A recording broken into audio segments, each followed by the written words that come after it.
Mga Kumon Stories, heto na. Dahil nga sa mga pagkatalo ng Golden State Warriors, napapansin na nga po ng team ang tunay na problema kay Buddy Hield dahil isa nga ito sa mga nag-i-struggle hanggang sa ngayon. Tara't pag-usapan natin yan at talakayin ang balitang eto na ang sinasabing sentro na hinihintay ni Anthony Davis. Pero bago yan, please don't forget to hit the notification bell at mag-subscribe sa aking channel.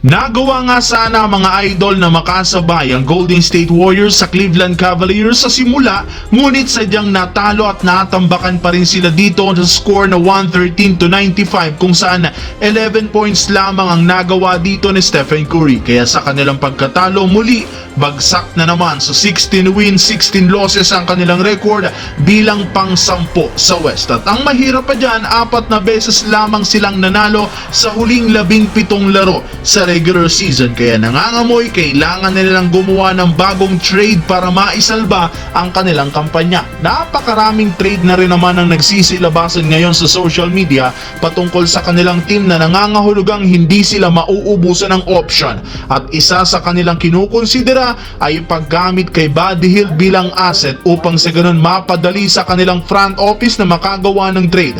Literal nga pong hindi na nila ito napapakinabangan sa kanilang pagkatalo sa Cavaliers.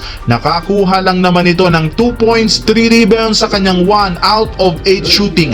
Umabot na rin naman sa 3 out of 22 ang kanyang field goals kung saan 13% lamang ang kanyang shooting. Kaya mismong si Stephen Curry na rin naman ang aminado na hindi talaga sapat ang kasalukuyang lineup para panalo ng kahit isa mang game sa playoffs. Samantala, matapos nga po ang 2 araw na pahinga ng Los Angeles Lakers, kakalabanin na rin naman nila bukas ng umaga ang Cleveland Cavaliers na kagagaling pa lang sa panalo sa Golden State. At bago pa man magsimula, inanunsyo na ng Lakers na nakalista dito bilang questionable sina LeBron, Davis at Gabe Vincent.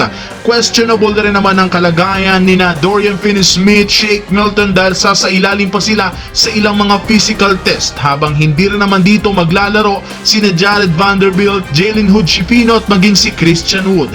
Hindi rin naman nakasama sa injury report si Jackson Hayes na nangangahulugang maglalaro na sa Cavaliers. Pero sa kabila ng pagbabalik, nakafocus pa rin naman sila sa plano na pagkuha ng bagong sentro na tutulong kay Anthony Davis sa front court. Matagal na nga nilang gustong tuparin ang kahilingan ng superstar na ito na bagong katandem para makabalik siya sa power forward. At ayon sa insider, isa sa mga big man na posibleng makuha ay si Walker Kessler mula sa Utah Jazz na kasalukuyan na nga pong nakikipag-ugnayan si Rob Pelinka sa nasabing trade. Bali, posible nga pong makuha nila ito mula sa Jazz gamit sina Jackson Hayes, Jalen Hood-Schifino at isang future first round pick.